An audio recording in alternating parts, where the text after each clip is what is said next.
and welcome to this special edition of Riwaq Al Fikr, presented by the Abu Dhabi Music and Arts Foundation in collaboration with Berklee Abu Dhabi. It's an absolute honor to be here with you today, as we pay tribute to one of the most visionary and influential American figures in the history of music, Mr. Quincy Jones. And special welcome to the US Ambassador for the UAE, Ambassador Martina Strong. Over the course of more than 7 decades, Quincy has redefined what it means to be a composer, producer, arranger, and humanitarian. His fingerprints are on some of the most iconic recordings of all time. He was also a proud member of the Berklee community. But beyond the Grammys, platinum records, and Oscars, Quincy Jones has always been a bridge builder across genres, cultures, and continents. That spirit has even brought him here to the Middle East many times over the years, including the UAE. From championing emerging artists in the Arab world to supporting cultural initiatives in the region, Quincy has shown a deep commitment to the power of music as a force for connection and change. To start, it's my great honor to introduce an extraordinary cultural pioneer and global visionary, Her Excellency Huda Al-Khamis Kano.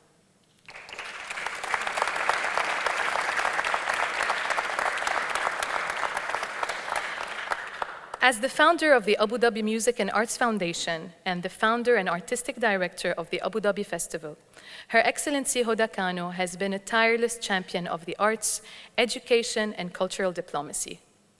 Her unwavering commitment to nurturing creativity and empowering the next generation has transformed the UAE's cultural landscape and positioned Abu Dhabi as a global hub for artistic collaboration.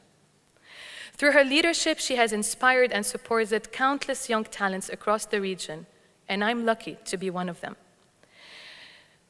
She was one of the first people to believe in me and gave me a platform that felt much bigger than me and much bigger than I was ready for at the time. She has also forged enduring partnerships with leading international institutions, bringing the world to Abu Dhabi and Abu Dhabi to the world. Please join me in welcoming a true pioneer and advocate for culture and knowledge, Her Excellency Huda Al-Khamis Kano. Mayssa, thank you very much for this lovely introduction. Wassalamu alaikum, Your Excellencies, ladies and gentlemen, dear friend and distinguished guests. The Riwaq Al Fikr ADMAF Talks series has long been a popular feature of the Abu Dhabi Festival, allowing us to reflect on the arts, engage with great artists, and meet great minds. But today, as Mayssa said, is a very special day. In collaboration with our dear friends at Berklee Abu Dhabi, who have the honor to work with.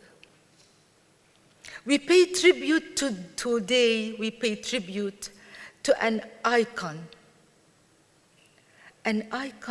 not just of music, but of humanity, the legendary Quincy Jones. To the world, Quincy Jones was a genius, the winner of 28 Grammys, as well as an Emmy, a Tony, and an Oscar.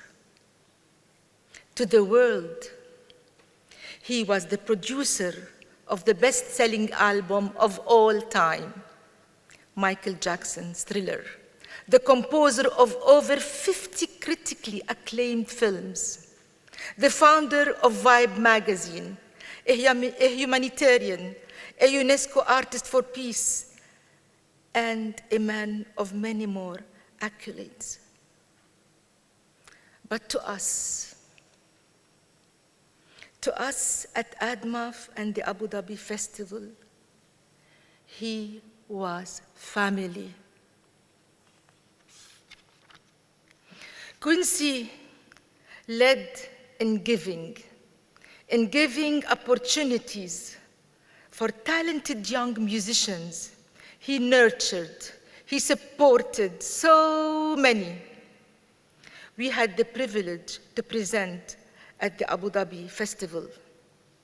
From the extraordinary music of Cuban pianist Alfredo Rodriguez to the incredible jazz prodigy Joey Alexander and the talented Emirati soul singer Hamdan Al-Abri. Quincy was a cherished friend to the United Arab Emirates, a country that he deeply admired, a country and a place that he could always call home. He was a trusted friend whom I very much loved and cared for. Thank you, Badr. Thank you, Badr, for introducing him to me. Quincy once said, music has the power to heal wounds, bridge divides, and bring people together. Use it wisely. Use it wisely, Huda, and give it from your heart. This belief lies at the heart of ADMAF, the Abu Dhabi Festival, and aligns with the wider values of the United Arab Emirates. He had the world listening to his music, but he also had the world listening to each other. He made music and created space for others, for discovery, for possibility. In 2014, we had the honor of presenting Quincy with the Abu Dhabi Festival Award for a lifetime of achievement in music that inspires, educates, and unites. It has been a privilege to share our dreams. It has been a privilege to share our dreams with you, Quincy. Our purpose, our journey. And we will continue to carry his legacy forward. He once said, when I spend time at night composing until blood drops from my eyes, he said, and I will not stop. So Quincy, here is my pledge. I promise to follow your path until my eyes close. I wish to thank our esteemed speakers and each of you here today for joining us to celebrate the extraordinary life of our beloved Quincy Jones. Thank you. Today, I'm joined by an incredible group of panelists who will help us reflect on Quincy's enduring legacy, not just in the music industry, but in the hearts and communities around the world. Please join me in welcoming His Excellency Badr Jafar, an Emirati entrepreneur, philanthropist, and CEO of Crescent Enterprises. Known for his leadership in sustainable business practices and social entrepreneurship, he's also deeply committed to the arts and humanitarian causes.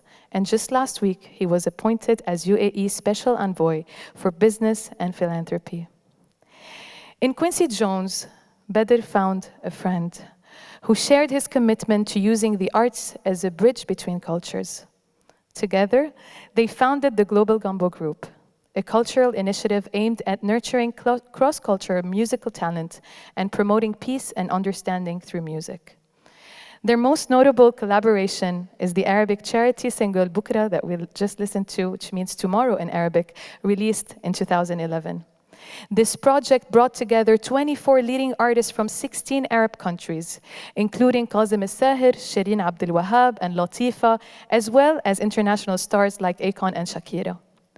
The success of Bukra led Badr and Quincy to receive the Kennedy Center Gold Medal for their cultural diplomacy efforts. Their friendship reflected a shared vision of using music as a bridge between cultures and a tool for positive social change. Please join me in welcoming His Excellency Badr Jafar.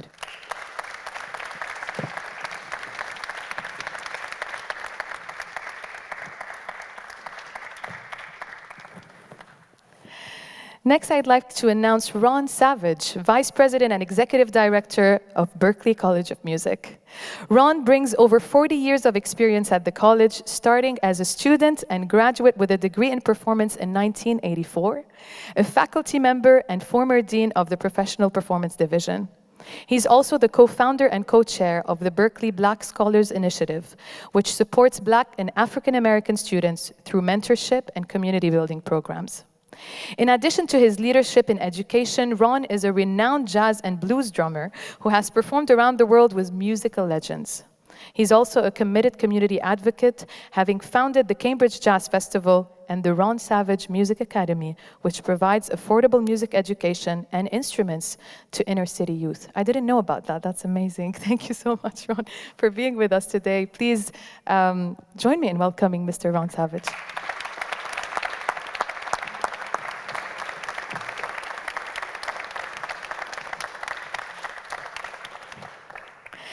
Now, please welcome Terri Lyne Carrington, a 4-time Grammy Award-winning drummer, producer, recording artist, educator, and activist.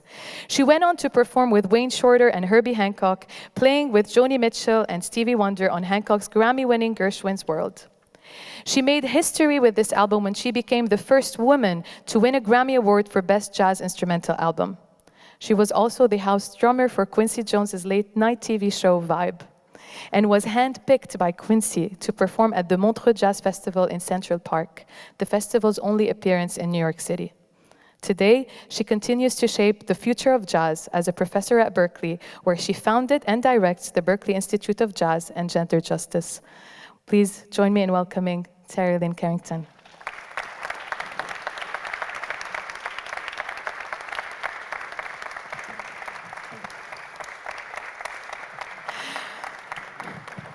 We will also be welcoming another panelist who will join us from Boston via Zoom. Unfortunately, couldn't be with us in person today, Mr. Sean Skeete, Dean of the Professional Performance Division at Berklee College of Music.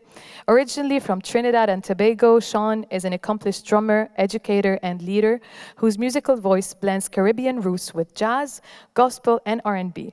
With over 20 years of experience as a performer and collaborator with artists like Take Six, CeCe Winans, and the Boston Pops, he brings deep artistry and insight to everything he does, both as a musician and a leader. Okay.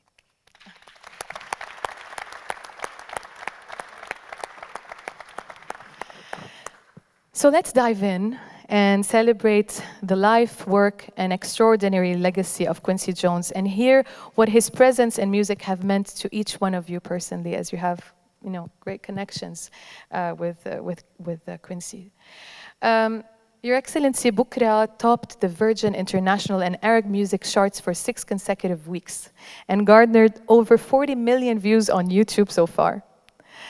I found out that all proceeds from the single were donated to educational programs in music, arts, and culture for children across the Arab world, supported by organizations such as the UN World Food Programme and ADMAF. Can you take us to the first moment you met Quincy, and how did that evolve into the partnership that launched the Global Gumbo Group and eventually Bukra? Thank you so much, and such an honor and pleasure to be with you here this evening. So just before we pay tribute to this great man, I want to once again pay tribute to this great lady, really, who has, just as Quincy did, has really dedicated her whole life to using music, culture, and the arts to break down divides and to build bridges. Thank you, Abdul Latif, for everything you have done and continue to do. We love you.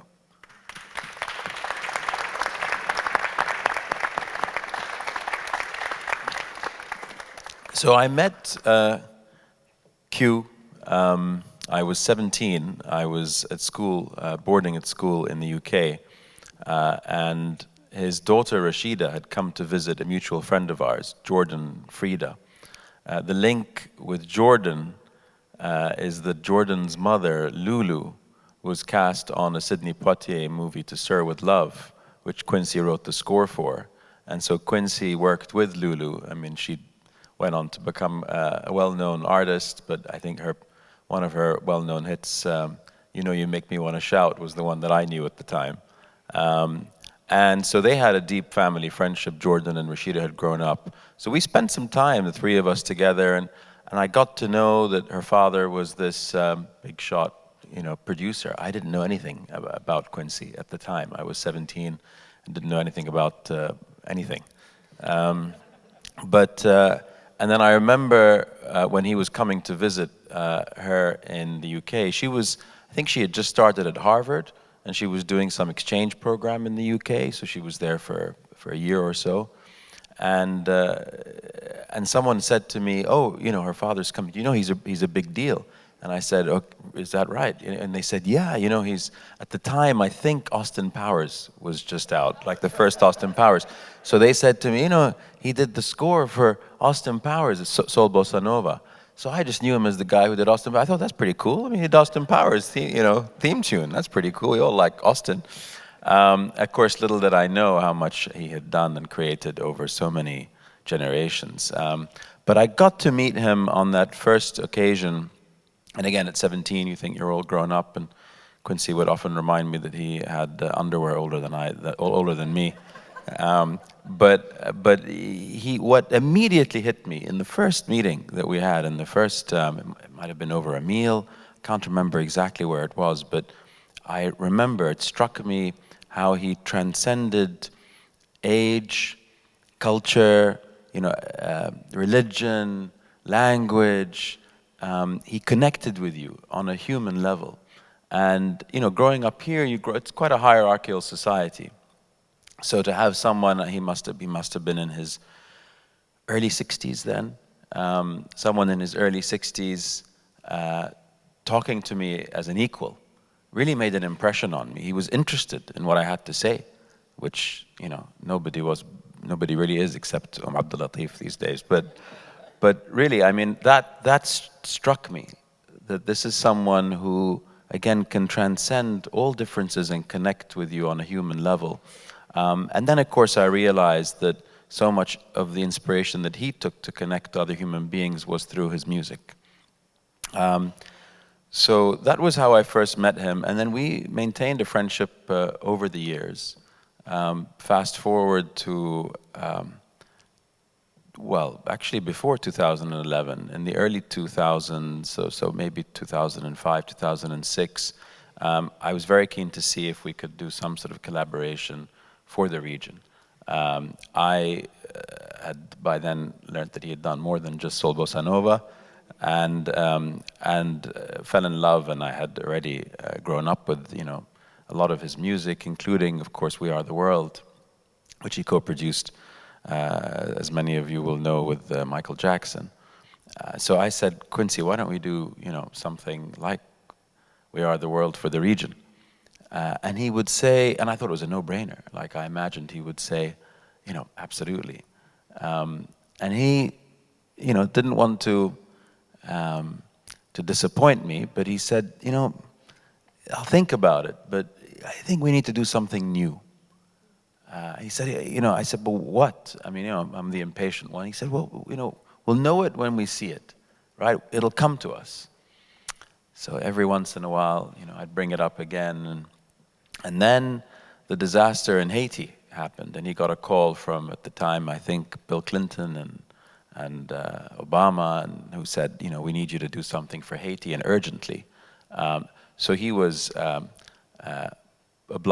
felt obliged to do We Are the World for Haiti, and he recorded it in record time. But pretty much as soon as he put the phone down, he called me up, and he would always have a habit of calling me up when he was, 2, 3 in the morning, doing his creations. Worked for here because 11, 12 hours behind. That was perfect timing. And he said, "You know what?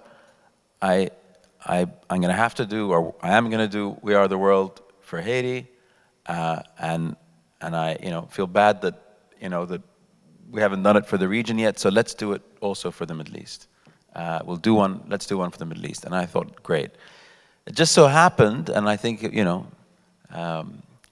perhaps a coincidence, but as Quincy would always say, coincidence is God's way of remaining anonymous.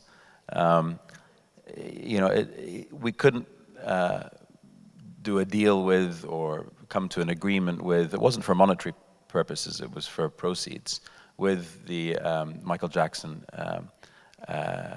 foundation.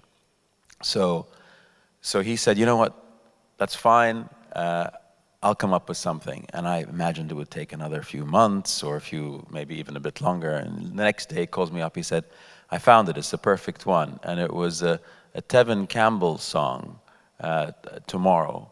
I hope tomorrow will bring a better you, a better me. I think it was the 1984 album, Back on the Block. And he said, it's a perfect tune, perfect melody, and perfect message. You just need to translate it for me. So anyway, so that was the beginning of how it all came together. And yeah, I mean, working with him on that and other things really helped me to connect with myself in ways that I probably wouldn't have done had I not met him. So eternally grateful for, and I'm still learning from him. Genuinely still learning from him. So thank you for the question. Well, thank you for this inspiring story. I mean, Bukra has touched the lives of so many people around the Middle East, and it was a true statement of people coming together from across the Arab world. I think it's it is the most successful songs that I've seen actually develop into an amazing kind of artistic composition, and artists from the Arab world from across different parts that are literally highlighted in such a special way in this powerful message. Ron, you mentioned to me yesterday that you were a student at Berklee when Quincy received his honorary doctorate in 1983. And you mentioned that you've seen and you've witnessed how he served as an ambassador for the college. Could you tell us a little bit more about Quincy's connection to Berklee? Yes, well, and first I'd like to say just thanks for having me. It's been a great week since I've been here. So as we know, Quincy attended Berklee in the early 50s. I believe he started in 1952, and at the time the college was only 7 years old, and it was still called a Schillinger House. It hadn't been renamed to Berklee School of Music or Berklee College of Music. So that's when he actually attended the school. And as we heard in the video, and when he talked, briefly in the video, he always did maintain a connection with both Lawrence Burke and Lee Burke. He was a supporter of our city music program. I can remember him at different times calling the school and saying, hey, I'm looking for musicians to do some special project. He served on the advisory board for the Board of Trustees for years. So, Berklee was important to him, and he made that plain and worked really hard over the years to, up until the end, keep a open line and a connection to the college. Terri, you shared a quote that Quincy wrote about you that is too good not to repeat. He said, Terri Lyne Carrington is no joke.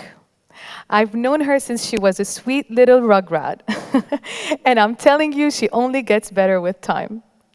From formerly being the designated drummer for my late-night TV show Vibe to showing off her drumming chops on her Grammy Award-winning Money Jungle, she knows no end. Big-time love and props, honey. That's such a powerful endorsement.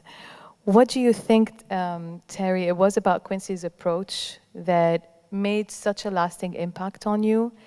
And is there a personal moment that you can share with us through your collaboration with him? I think that his history and foundation in jazz and moving into all these other genres, being open to hip hop, making some of the greatest pop records ever, of course R&B and all of these other genres he was a master at, And I think that that was one of the biggest inspirations about his career and legacy, and a path forward that I saw for myself. Also as a producer, I've produced all my records starting in the 80s. And coming from jazz, I think that we make some of the best popular music. There's a different aesthetic that we bring to it, and I think Quincy really showed us that, because I think he believed that there's only two kinds of music, good and bad, which is the same thing that I believe.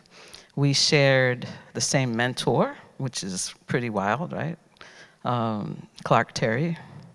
And of Quincy played trumpet. Clark Terry was a great trumpet player, and Quincy used Clark, on some of his records, but Clark was one of his first biggest inspirations.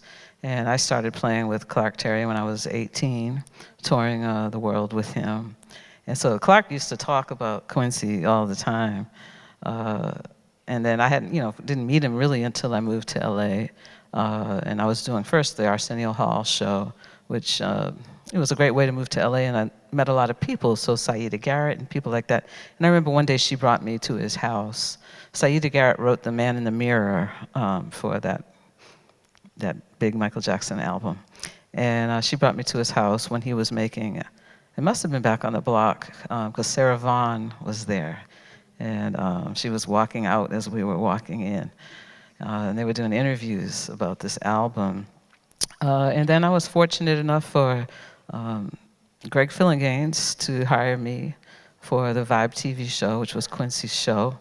And he came to the first, well, actually, it was not the first rehearsal. It was probably the day of the first show. And he said, okay, I want you to do a famous, a classic drum fill, something that people will be able to sing forever. And I'm like, what? On the spot, just like that, no thought, like I have no time. He said, like I asked John Robinson to do that for Rock With You, and he came up with boom, chaka, chaka, chaka, chaka, chaka. And I was like, so you want me to do something like that? And I was on the spot, but I ended up doing something like and go into the song. So I just, realized, like, when somebody like that asks you to do something, you have to, be ready. As my good friend Diane Reeves said, stay ready so you don't have to get ready. But so then Quincy, the couple of things that he said to me that really stuck with me and that I think of so often. One is that you don't ever finish a mix or finish an album or finish a production, you just abandon it. And so I have to tell myself that all the time when I'm in the studio, because I never think anything is done. And I think about Quincy and I say, okay, I gotta let it go. And the other thing was, don't throw a press conference saying you're going to the moon, throw a press conference from the moon. And that one really stays with me as well. Thank you. Thank you for sharing, Terri. It's so inspiring. Okay, are we ready? Yeah, now I'm pleased to welcome Sean Skeete, Dean of the Professional Performance Division at Berklee College of Music. He's joining us via Zoom. Thank you, Sean, for joining us. I know it's early in the morning. We have a few questions and we would love for you to share your thoughts with us. I just want to make sure you're able to hear me. I can hear you. Good morning. Okay, perfect. So Sean, you grew up in the Michael Jackson era, which we call the Thriller generation. So as a young musician, can you tell us how did Quincy Jones impact you? And how does he impact you today as well as a leader? Thank you for that question. And first, thank you for having me. It's an honor to be in this space. I wish I was in the room with you all to feel all of this energy. But I'm honored to be here in the Zoom space. So I'll get to the question, but I just want to make couple quick comments as I was listening to my dear panelists speak, and just how this story, Quincy's story, it's all interconnected. I heard the reference to Tomorrow by Tevin Campbell, and as soon as I heard it, I started smiling because that was like my 8th grade graduation theme song that my first girlfriend sang at the graduation. So it just brought a smile over my face, that memory. And then I heard a reference to city music, and actually I didn't even know about Quincy's impact on city music at Berklee, and I was fortunate enough to be one of the first city music students. So thank you, Quincy, for your involvement there. And then lastly, Terri talked about his influence on her and her recording. And interestingly enough, Terry's first album, Real Life Story, was a major inspiration for me. So I just wanted to shout that out as I was listening to you all share, that resonated with me. So just speaking to sort of his influence and impact on me, there are a couple things that I've heard him say that it's worth me saying out loud that's had an impact on me personally. And I'm really just paraphrasing it, but it's something that has impacted my teaching and the way I approach music and really the way I approach life. So one of the things that I heard him say was, the music will never be more or less than who you are as a human being. And that really resonated with me in terms of character and integrity and the way you approach life and approach dealing with your creativity and artistry. Then, another quote that I heard him say, paraphrasing, you have to be confident in yourself, of course. However, an ego is usually an overdressed insecurity. So you must always have a dream that's so big that it keeps you humble and working hard towards, that dream, knowing that you may not ever get there. So those words really resonated with me and influenced the way I move around the world. In thinking about the musical influence, I get very nostalgic because my first drum teacher, who was a Berklee alum, started me off the right way. And that was really learning and listening to music and studying the holy grail of drum beats, which was Billie Jean. And in fact, that recording, Thriller, was my curriculum. It taught me about musicality, musicianship, just listening to the way, Quincy took all of his arranging chops from his big band and jazz era with the horns, and then taking, the black sound of R&B and soul and pop and really infusing that into that record, using all this technology and live instruments. And I mean, I think that was groundbreaking. And I was glued to that record because it was really the soundtrack for my adolescence. Thank you so much, Sean. It's really inspiring to see how each one of us how Quincy had a different impact on each one of us and in so many different ways, not only as a musician, but also as a human and as a leader, and also in the way that he kind of managed his life and brought together people from around the world and always connected with his school, making sure he's also supporting artists and giving them platforms to continue their path in education and music in particular. Thank you so much for joining us, Sean, and thank you. I know it's early in Boston. It was a pleasure having you with us this morning. Thank you. My pleasure, my honor. Can I chime into that for a minute? Of course. When we, as Sean mentioned, his generation of growing up as an adolescent, listening to the music, it made me think back to my adolescence. And though we knew Quincy, started to hear about Quincy as a musician, growing up in the 60s, it was so rare to see successful black people in the public eye, because of the Jim Crow system that existed in the United States. And so when he did the music from the Sanford and Son, and when he started doing movies, I would say that was actually, before I could identify a song attached to Quincy, I would say his social impact, and I'm older than Sean, so that's where that's coming from, but I would say, as much as the musical impact was there and became so dominant and prominent later, I'd say for my generation, his social impact was as important and as big for us, because it just, reading about him in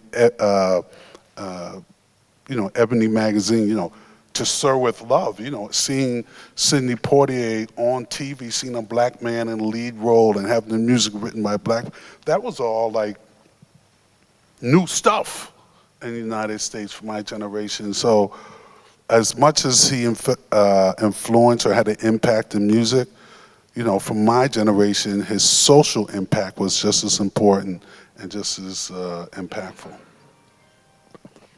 Well, as he was one of the first African Americans to break into major media and music production roles, he definitely created such an incredible impact for Black artists and executives who came after him. And that leads me to a question for Badr and the Arab world. How, you've said before that the Arab world doesn't lack talent, it lacks platforms. What do you think Quincy did differently to shift that equation? Yeah, well, it lacks platforms other than the Abu Dhabi Music and Arts Foundation, which really, again, talking about pioneers, I mean, that was a pioneering move, creating that platform, which has seen so many from across the region and now globally benefit from. And again, one person's idea, one person's vision. But beyond just the vision, you know, I think vision is overrated, quite frankly, because people often talk about vision this and vision that. Vision is important, but as the saying goes, vision without implementation is hallucination, right? And so it takes courage, and you just got to get the job done. And you know, you fall, you get back up, you just got to keep doing and get it done. And that's exactly what Her Excellency has been able to do with ADMAF.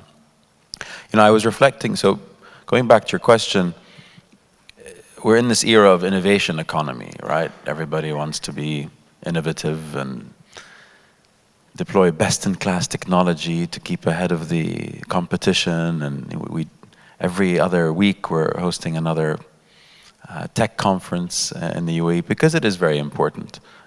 Just a couple of days ago, I found myself hosting a group of crypto, and I don't own a single coin, if that is the right term. But I found myself hosting a group of crypto and Web3 CEOs, I guess, and pioneers. And again, they're talking about how this is going to change the world and how it can change the region. And we just had a general conversation about what it takes really for an innovation economy to thrive.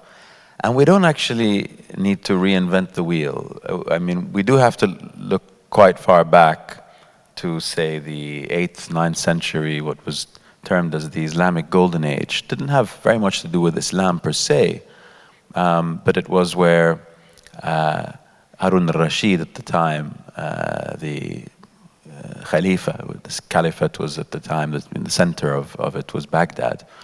And what he effectively championed was a whole of society approach, bringing together artists, creators, scientists, theologians, academics, from as far away and as nearby as he could reach, and to come together to co-create. And that's effectively what led to a renaissance in the region that predated the European Renaissance by hundreds of years. And then there are other examples, including in the European Renaissance, where when all innovation really happened at the intersection of humanities and sciences. You know, as the saying goes, "Id wahid ma yasaffaq." You need two hands to clap. You need both for you to really have an innovation economy. And I think one of the reasons why we haven't been able to, in more sort of recent history in the region, push through that boundary again and really start creating on, and competing, I guess, through our creations on a global platform, is that the arts became, and this is not unique to the region, but the arts became more ornamental than fundamental. It became a nice to have, but not essential. Like a luxury. A luxury. It didn't help by, the advent of the first and second industrial revolutions, where scientists and engineers, as important as they are, and I was an engineer, that they became celebrated. Growing up in school, sorry, I'm blabbering on a bit now, but growing up in school here, I remember we didn't actually get to choose when we got to the 8th grade, if we had marks above 80%, we were put in science. If we had below 80%, we would go to arts. We had no choice in the matter. And I remember there were parents who were coming in, not many, but were coming and would argue with the administration and say, but you know, my child is actually pretty good, and yes, they got an 82%, but they want to do arts. You're wasting your child, you know, and that's, but that was the, you know, and that's not that long ago. So I think that's part of the reason why we haven't, and we did not develop the platforms, why it took pioneers like Her Excellency to put these things together. But I think we're beyond that now. And you see what's happening in places like Abu Dhabi and Dubai and Sharjah and elsewhere in the region, where, you know, creative arts and humanities more broadly is seen now as fundamental and not just ornamental. So I'm very excited that in the coming, again, you need pioneers because they chart the path and people follow. But I am very excited that, and I think in the coming years, not decades, in the coming years, we will see that amazing intersection happen again between sciences and humanities, and then see that incredible multiplier effect, which will have huge impact across generations, inshallah. I mean, I can already speak for Berklee that in the past 5 years, we've witnessed so much change and growth, and it's been really inspiring to be a part of that. We also come in with such an open mindset to collaborate with others, as we know that this ecosystem cannot be built alone. And only in these past few years, the number of talents that have come to this country are growing and growing and growing. And that is truly inspiring to have a country such as the UAE truly opening its arms to welcome creative talents and encourage talents to pursue a career in music. And not only pursue a career, but also understand the importance of creativity. Whether you decide to continue or not, that is an essential part of a person's development. And we find ourselves as well educating parents a lot about this, telling them that if your kid studies music, doesn't mean that they will necessarily become a performer.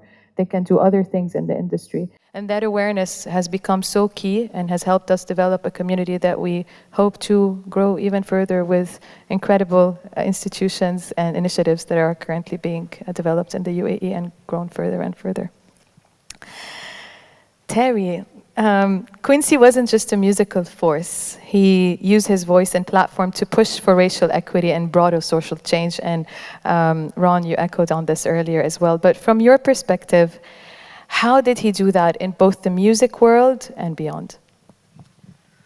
Well, I think he had a zest for life. That's the first thing. And I think when you have a zest for life, it connects you with all other human beings. So he was a humanitarian because he really enjoyed people.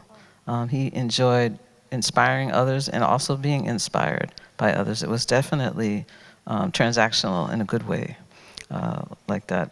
I remember once he told me, I think, I can't get the number right, but I think he said he thought he was going to live to be like 125 or something like that. So I actually believed him. I said, if anybody can, he can. So I didn't expect him to go anywhere, actually, this early.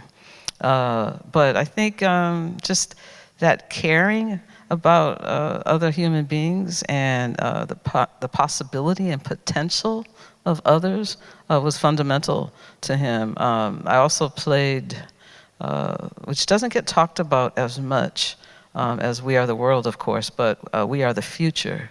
I played that concert in Rome in 2004 with Herbie Hancock, and it was just tons of people, artists, but also about 100,000 people in the audience. I had never played at the time in front of such a large group, and that was for children that are in war zones. So he was pivoting a bit from, we are the world to We Are the Future. And I think that, that's where his mind was and his heart was, thinking about the future and leaving the planet a better place, than what was there already, or what he found when he emerged. And I think just that level of care is something that either, people have that or they don't. And I think he proved, his whole life that he had that level of care for others, and his excitement of life really fueled that as well. Thank you, Terri. Ron, how do you see Quincy's influence in today's music and entertainment industries? I mean, how do you kind of describe his legacy today? Well, I would say,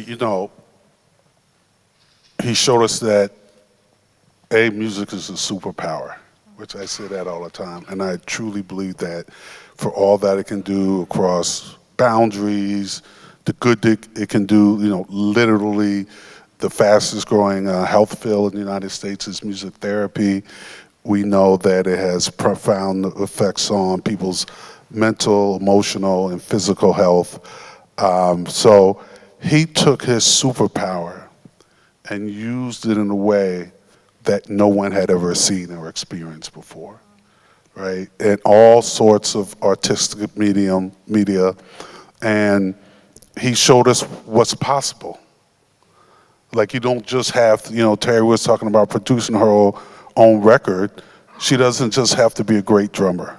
She can be a great drummer, a great composer, an outstanding producer, found an institution, her Institute for Jazz and Gender Justice, that's helping change music education in the world of jazz. So I think really, when I think of Quincy, that's what I think of. I mean, I think of the music too, and the fact that actually Quincy Jones was one of the primary reasons I ended up at Berklee, because when we saw his name in the catalog and in my small town in the South, it was one of the few things that recognized. I didn't know what the terms for music theory and all that were for. So, if he could reach somebody in Hosky, North Carolina, right, just by seeing his name in print, and then when you think about all the movies he scored, all the TV shows he scored, Emmy, Grammy, Oscar, Tony,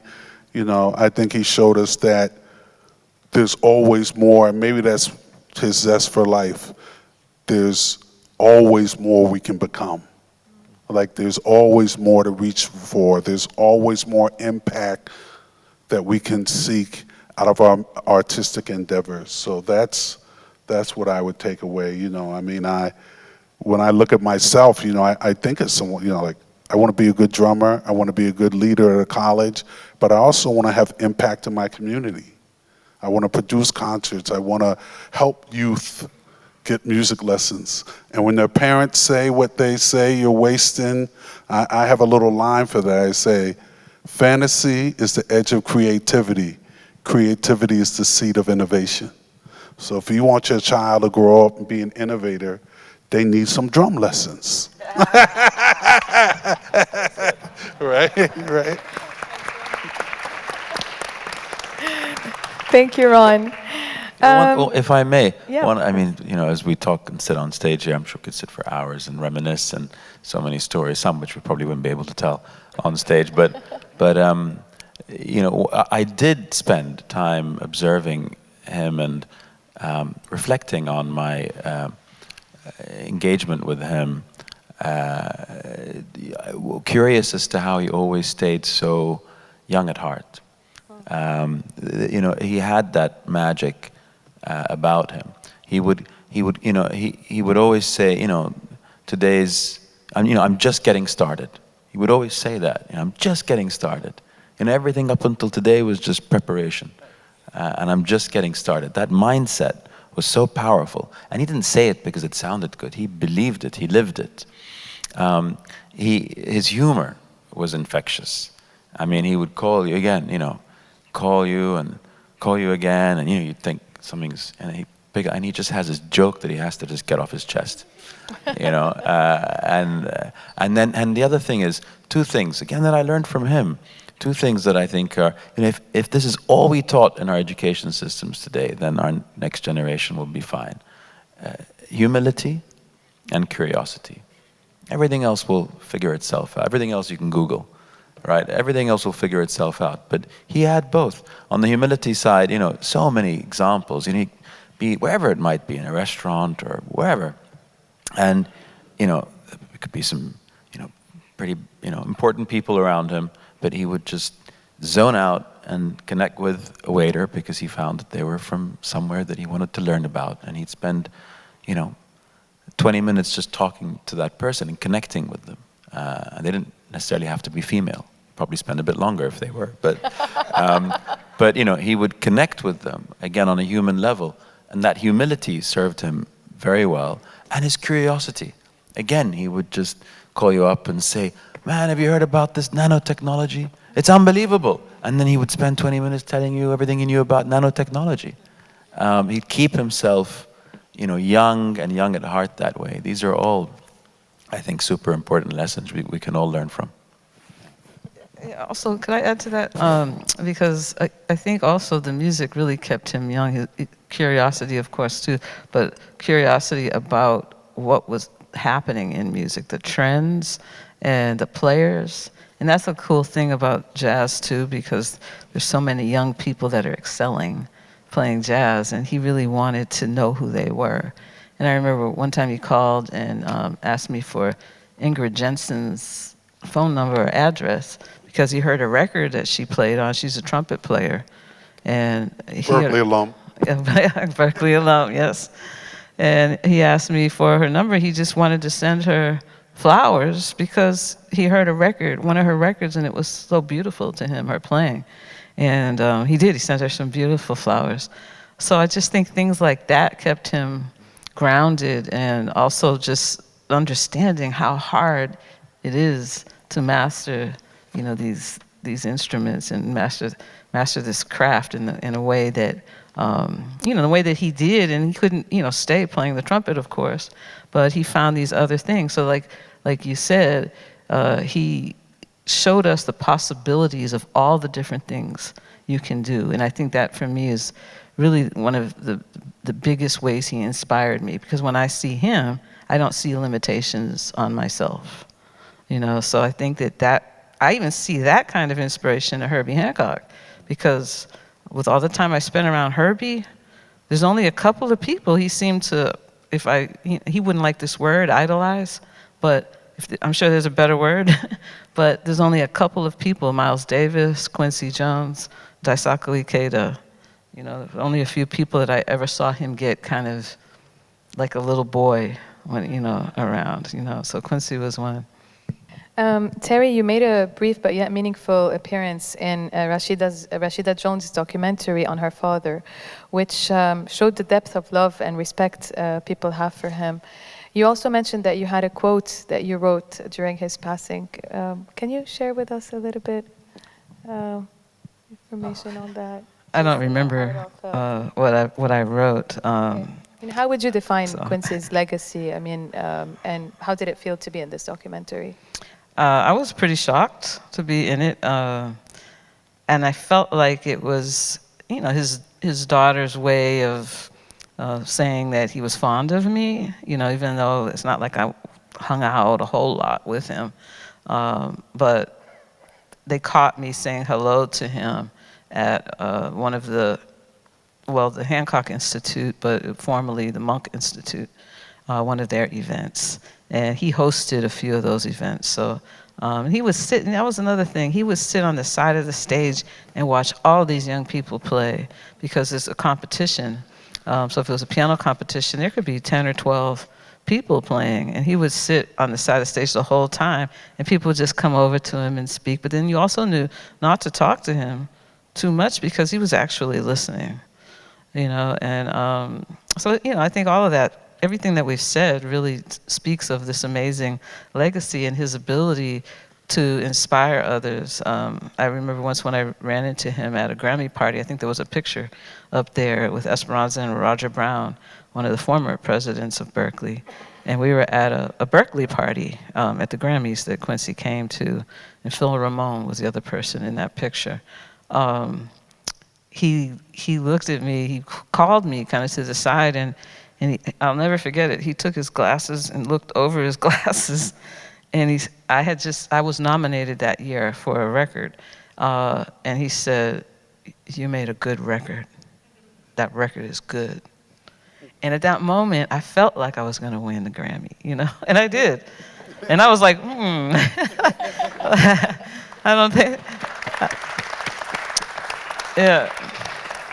Because I don't think, you know, I wondered if he had any influence, but I know he didn't, because this thing is, you know, people vote and that's how it goes down. But it was like the dawn had spoken, you know. It was like he blessed me, and I feel like I've been flying ever since. Yeah. I don't know if you're familiar with Terri's record, Mosaic, but everybody here should be familiar with that record, because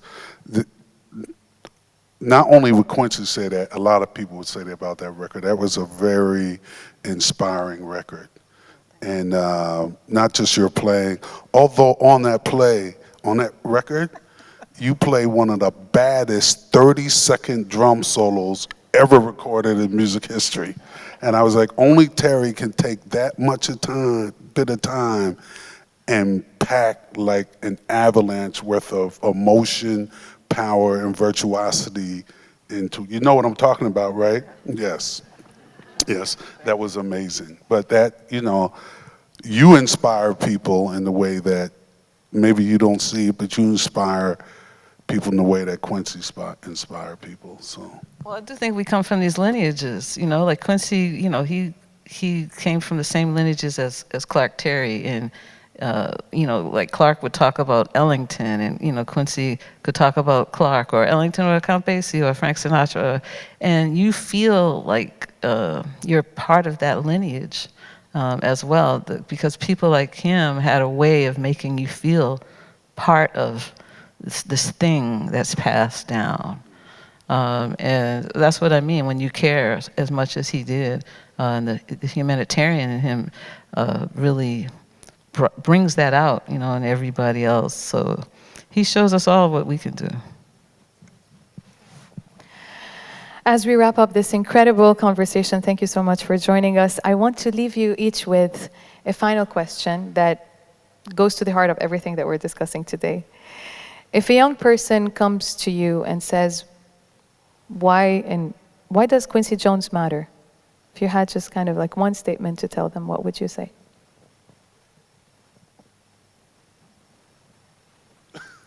I'll just say he's, you know, ubiquitous, because if you're any place in the world, you're going to hear his music whether you know it or not. You're going to hear it in the elevator. You're going to hear it at the mall, at the hairdresser, you know, at the barber shop. He has touched you no matter if you know it or not, and so he matters because he had that ability to cross genres, to, you know, be global. As you said earlier, you know, culture, religion, nothing had boundaries. So he matters for a lot of reasons, but that's one. Yeah, I would say, you know, just from what I've seen, what I've, you know, heard today, you talking about that lineage, I would say he matters because he cared. You know what I'm saying? Underneath all of what he produced, you get a feeling that he cared about all of it and what it meant, and that caring seems to have informed everything he did. He cared about what he represented. He cared about who he touched. He cared about who was included. He cared about who was coming next. He cared about who had come before. So that's what I would say. You know, when I think of that lineage, and I think about some of the teachers that we've shared, I think great people like that who have that ubiquitous impact you're talking about, I think caring is a big part of that. And so I would say because he cared. How can you top that? So, absolutely. You know, in many respects, and I did hear him say something along these lines a number of times. I'm not going to say it as eloquently as he would, but in essence, you know, if everybody could take something that they're good at doing, and everybody has a skill, a talent, something that they're good at doing, and applied it for the betterment of humanity, then what a wonderful world we would live in today. And I think that, for me, is what he really epitomized. Not just him doing it himself, but also providing opportunities for others to deploy their talents again for the betterment of humanity.